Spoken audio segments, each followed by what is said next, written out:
Stick around after the episode so we can tell you a little about our new memberships to the channel and the perks and benefits you get with each tier. Welcome back to Fireside Unsolved. Before we begin, we want to thank each and every one of you for helping Fireside Unsolved reach the recent milestone of 10,000 subscribers. You, our incredible community, have made this possible, and your continued support means the world. Thank you for being the best fans any channel could ask for. Your enthusiasm and loyalty never go unnoticed, and we're eternally grateful. And now, we have work to do. Tonight, we're going to investigate the unsolved murder of Jennifer Servo, a promising young journalist with a bright future ahead of her. After relocating to Abilene, Texas, Jennifer was discovered murdered. Despite a significant investigation, her case remains unresolved, leaving many questions unanswered and a community in mourning over a life cut short. Join us as we seek to unravel the truth behind this perplexing case and honor the memory of a talented journalist whose life was tragically stolen. On episode 97, The Unsolved Murder of Jennifer Servo.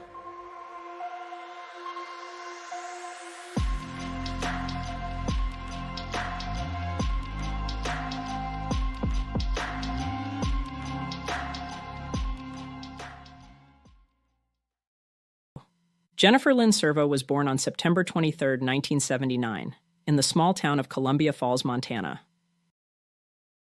At Columbia Falls High School, Jennifer was actively involved in cross-country and cheerleading, demonstrating her commitment to fitness, athletics, and teamwork from a young age. In 1998, after her graduation from Columbia Falls High School, Jennifer was accepted to the University of Montana, where she pursued a degree in journalism. At the same time, Jennifer also enlisted in the U.S. Army Reserves, wanting to serve her country at home while she was in school. Throughout her college career, Jennifer would tell her friends and family that her ambition was to become the next Katie Couric and work for a major news network. 4 years later, in May 2002, Jennifer graduated with a journalism degree from U of M, a significant step in achieving her life goals. After graduation, Jennifer was employed at a local television station in Missoula, Montana, gaining valuable experience in her chosen field of study. A few months later, Jennifer felt that she gained the knowledge and experience she needed, and was ready to pursue her dreams of becoming a prominent news anchor. In August 2002, Jennifer applied for a full-time reporting position at KRBC-TV in Abilene, Texas, about 150 miles west of the Dallas-Fort Worth area. Jennifer was said to have a romantic vision of Texas and was drawn to the state, at least in part, by the cowboy culture. Jennifer's KRBC co-anchor, Downing Bowles, was quoted as saying, "You could see early on that Jennifer had the tools it was going to take to move on to bigger and better things." On the night of September 16, 2002, Jennifer Servo returned to her new apartment in Abilene after a late-night shopping trip with her co-worker, Brian Travers, a weatherman at KRBC. They were seen on CCTV leaving the store at 12:30 a.m., and Jennifer arrived back at her apartment between then and 1:30 a.m. Shortly after returning, she made a phone call to a friend, ending the conversation at around 1:39 a.m. This phone call was the last known communication from Jennifer before her death. 2 days later, her co-workers at KRBC became concerned after Jennifer failed to show up for work. Her co-workers contacted the manager of Jennifer's apartment complex, asking them to check on her. What was found inside was a gruesome crime scene. Jennifer was found fully clothed, face down, and slumped over the partially filled bathtub in her apartment. The immediate response to Jennifer Servo's murder involved local law enforcement and forensic teams. That afternoon, once authorities arrived at the scene, Jennifer Servo was officially pronounced deceased. The crime scene was meticulously examined, and the initial findings were troubling. Forensic analysis revealed the brutal nature of the crime, including the method of strangulation and the evidence of blunt force trauma. Blood marks were found and tracked from the floor near her bed, which was in the living room, into the bathroom. Investigators definitively determined that due to the blood trail, injuries sustained, and the way they found Jennifer's body, Jennifer had already passed away before the upper portion of her body entered the water.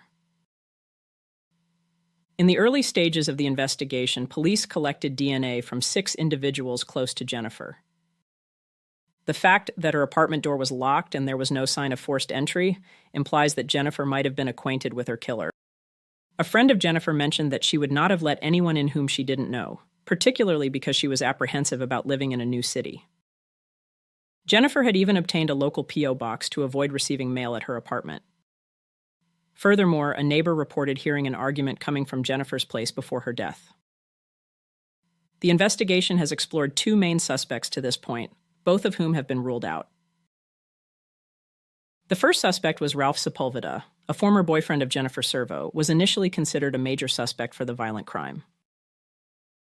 Sepulveda, who served as an Army Ranger, had met Servo while she was in the Army Reserves in Montana. Their relationship progressed quickly, and they began living together when Jennifer moved to Abilene. However, Servo discovered that Sepulveda had a child and a fiancé from a previous relationship in Montana, whom he had left to be with her in Texas. After their breakup, Sepulveda moved to a new apartment in Abilene. A few weeks after the split, he reportedly sought to rekindle their relationship, which Servo declined. Investigators found a letter in which Sepulveda expressed his enduring love for his former fiancée and indicated that his feelings for Servo had faded. Following his move, Sepulveda left Abilene and re-enlisted in the Army.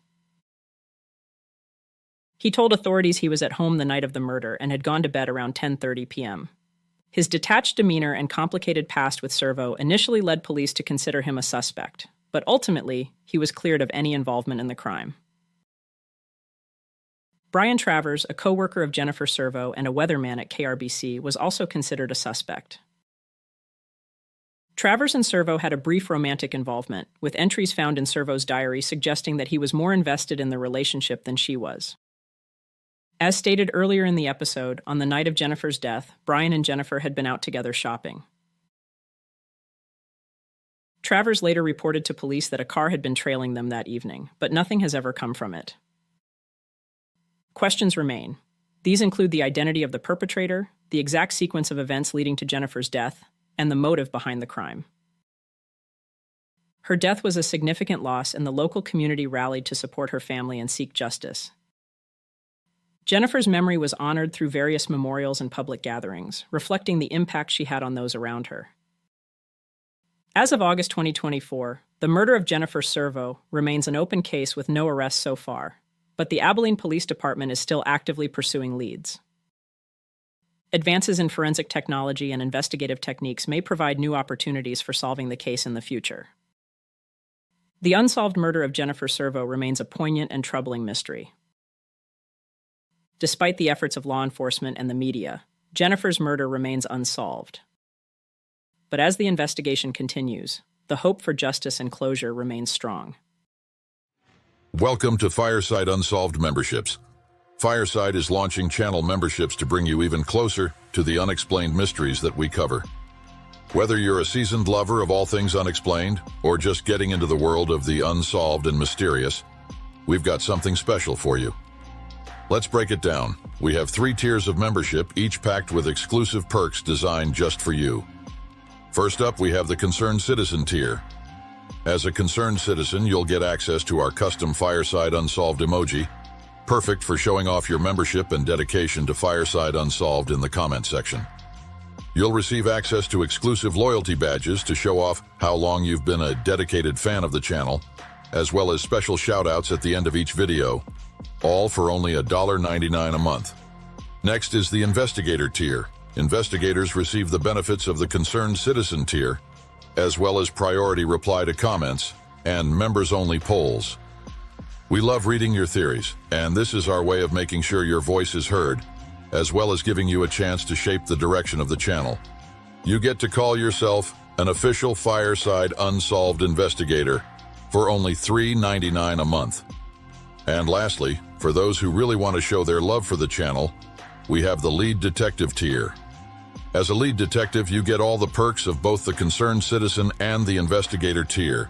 With even more benefits on top of those, you'll enjoy 24-hour early access to all our new videos, so you can be the first to dive into our latest mysteries.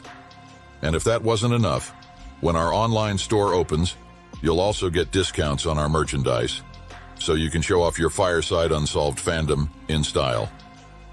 You can get all of the lead detective perks for $6.99 a month. We're always listening to your feedback and brainstorming ways to make your experience as a member even more rewarding. You can expect the perks to only get better as time goes on, and we make adjustments to better suit our members. Whether you choose the Concerned Citizen, Investigator, or the Lead Detective tier, we're thrilled to have you on board as we continue to explore the world's most fascinating unsolved mysteries together. Join us today and become an official part of the Fireside Unsolved community. Thank you for your support, and as always, stay curious and stay safe. Until next time, we'll keep your seat saved. Fireside.